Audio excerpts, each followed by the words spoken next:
अब जैसे हम क्या करते हैं, लड़के का विवाह होता है, ओहो छाती फूल जाए पिता की, अब पता नहीं क्यों करूँगा और ये करूँगा और डीजे बजाऊँगा। अपन आत्माओं एक अखबार में चित्र देखा, पहले दिन वो डीजे बजा रहे थे, नाच रहे थे, लड़के का ब्याह था। अगले दिन वो लड़का अपना बारात जा रही थी, जिस कार में वो दूल्हा बैठा था वो किसी टकरा गया एक टैंकर थे, उस कार में 8 आदमी थे, 8 के 8 मर गए। और दूल्हे के साथ में तो खास निजी आदमी बैठा करें, कोई बहनोई या कोई फूफा या मामा, वो सारे मर गए। अगले दिन टक्कर मार रहे थे, बाल पाड़ रहे थे, एक दूसरे के भीतों से टकरा रहे थे। अब बजा ले डीजे, चाट ले सुख ने, तो हमारी आंखें बंद कर दी सज्ञान ने और हम नाच गए। हम समाज को देखकर बकवाद करने लगे। इसे गंदे लोक में एक सांस का भरोसा नहीं, कद बिजली गिर जा और हम कैसे फूले फिर रहे हैं। तो बगैर ज्ञान के बात बिगड़ रही है। अपना ब्याह करो, बच्चों का संयोग तो जोड़ना पड़ेगा, संयोग जोड़ दो, सिंपल वे से जोड़ दो। ये बकवाद गणी करनी। इसी के कारण हमने बेटियों को अपना दुश्मन बना लिया, गर्भ में मारने लग गए, परंपरा गलत बना के। इन परंपराओं को हमने खत्म करना पड़ेगा, हम आगे जब बढ़ेंगे। अब जैसे हम हिंदू धर्म में जन्मे, आप इतिहास पढ़ के सीखो, क्योंकि हमने ना तो अपने सदग्रंथों का ज्ञान, हमने अपने ही अकल से, अपने ही दौड़ तोड़ से परंपरा बना ली। नकली संतों ने अपने ही दिमाग से हमें वो अज्ञान भर दिया, उसको हम ज्ञान मान बैठे। और इन गलत परंपराओं को हम अपना फाइनल मान लिया कि ये तो करनी पड़ेंगी। अब जैसे जब ब्रह्मा जी, विष्णु जी, शिव जी का ब्याह कराया, विवाह किया, उस समय ना तो कोई डीजे बजानिया था, ना कोई बाती था, ना बराती था, ना कोई जलेबी तारनिया था। दुर्गा ने 3 लड़कियां उत्पन्न की, समुद्र में डाल दी। वहाँ से जब वो सागर मंथन हुआ, वहाँ से निकल आई। जो पहले निकली थी बड़ा ब्रह्मा जी था, ब्रह्मा जी से कह दिया बेटा इसका नाम सावित्री है और तेरे इसका विवाह कर दिया, जा बेटा अपना घर बसाओ। दूसरे नंबर की लक्ष्मी जी थी, लक्ष्मी का विष्णु से विवाह कर दिया कि जा बेटा ये तेरी पत्नी, तो इसका पति घर बसाओ। तीसरे का विवाह कर दिया पार्वती से, शंकर जी का, अब जाओ बेटा या तेरी पत्नी, तो इसका पति हो गया ब्याह। तो हम गीत तक गाते हैं उन भगवानों के और सांग जोड़ते अपना न्यारा। तो इस प्रकार वो भी तो ब्याह हुए थे जिसे सारा संसार बन गया। तो इसी प्रकार हम एक ऐसी परंपरा बनाने जा रहे हैं, बच्चों का ब्याह करो, एक ना पैसा नहीं लाना, ना देना ना लेना। पहला फार्मूला तो ये देखो कि जो भाग्य में लिखा है बेटी और बेटे को वही मिलेगा, इससे कम बत्ती नहीं हो सकता, तो इससे पटक लेना। हाँ, और फिर हमें मिल गए ऐसे भगवान अब कि जो अन्ना हमारे भाग्य में होगा, जो हमें आवश्यक होगी चीज़, वो जरूर देगा यू, और जो हमारे भाग्य में बुरा होगा कर्म उसने काटेगा। तो भगवान को इसलिए खोजा करते कि हमारे 2-3 ताप भी कटें, प्रारब्ध में लिखे हुए दुख भी मिटें, तभी हम भक्ति करें। हम पहले कथा सुना करते भजनी और सांगियों से, वो कथा सुनाया करते थे। एक राजा के 3 बेटी थी,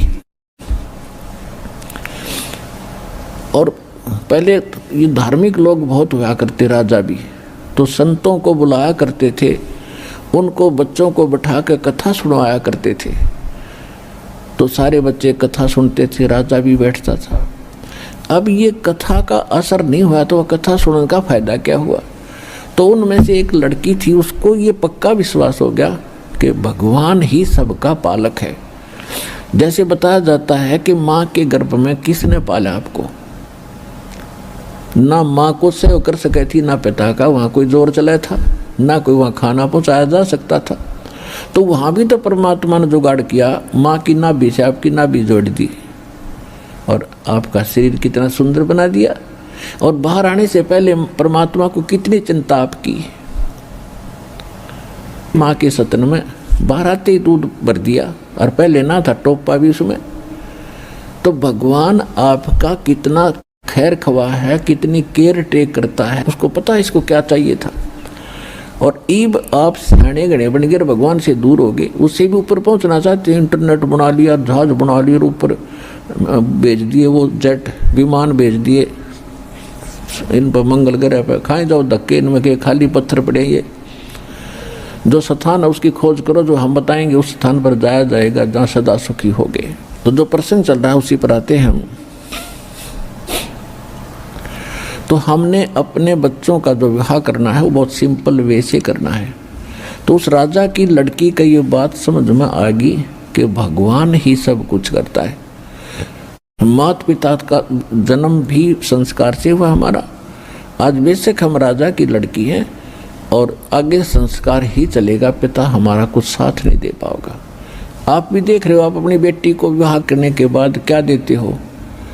अब परंपरागत ये थोड़े बहुत दान दहेज दे दिया करते, क्या उससे सारी उम्र सुखी हो जाएगी वो? नहीं, उसने अपनी मेहनत मजदूरी करके अपना निर्वाह करना ही पड़ेगा और देगा भगवान। तो उस बेटी का पक्की समझ में आ गई, परमात्मा करता वही फाइनल है। तो एक दिन तीनों बहन बैठी थी, वो जिक्र चल रहा था। तो एक बहन जो छोटे वाली थी उसने कहा कि बहन, पिताजी ने तो ठीक हम पाल पोष दिए, परमात्मा के ही आदेशानुसार संस्कार बस, और आगे प्रत्येक प्राणी अपने संस्कार से ही आगे चलेगा। तो वो दो थी, वो अनजान थी, वो कहने लगी तू क्या पिताजी को नहीं मानती? मानती हूँ, पिताजी को पिताजी मानती हूँ। तो तेरा पेट पिताजी नहीं भर रहा? नहीं, पेट तो भगवान भरे सबके। उन दोनों ने जाकर पिताजी को सिखा दिया, हकीकत न्यू का है भगवान ही सब कुछ करता है, मेरा कर्म मिल लेगा, इसमें कोई नहीं कुछ कर सकता। तो पिताजी ने कोई इस बात का गुस्सा हो गया, अब देखूंगा या कितनी सुखी होगी। उन दो को तो विवाह कर दिया राजाओं के लड़कों से, और तीसरी का विवाह कर दिया एक जंगल से लकड़ी काट कर लाता था और शहर में बेचा करता था। बेचता भी ये था, रोटी दे देते थे वो लाला जी, उसने पता नहीं था कि चंदन की लकड़ी लाता था, कीमत का उसको ज्ञान नहीं था। तो उसने अपने नौकरों से कहा कि ऐसा निर्धन ढूंढ के लाओ जो रोटी तक सीमित हो, फिर देखूंगा किसके भाग का खाती है।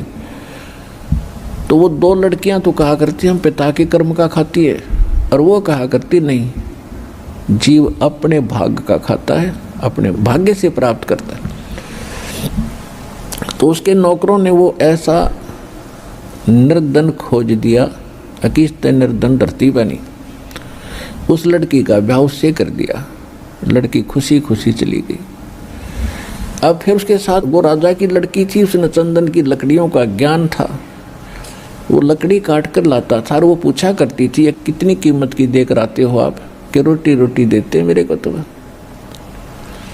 तो फिर वो वहाँ गई उसके साथ लकड़ी लेकर साथ में, और उन सेठों से कहा कि इतनी कीमती वस्तु को और आप ऐसे बेच रहे हो?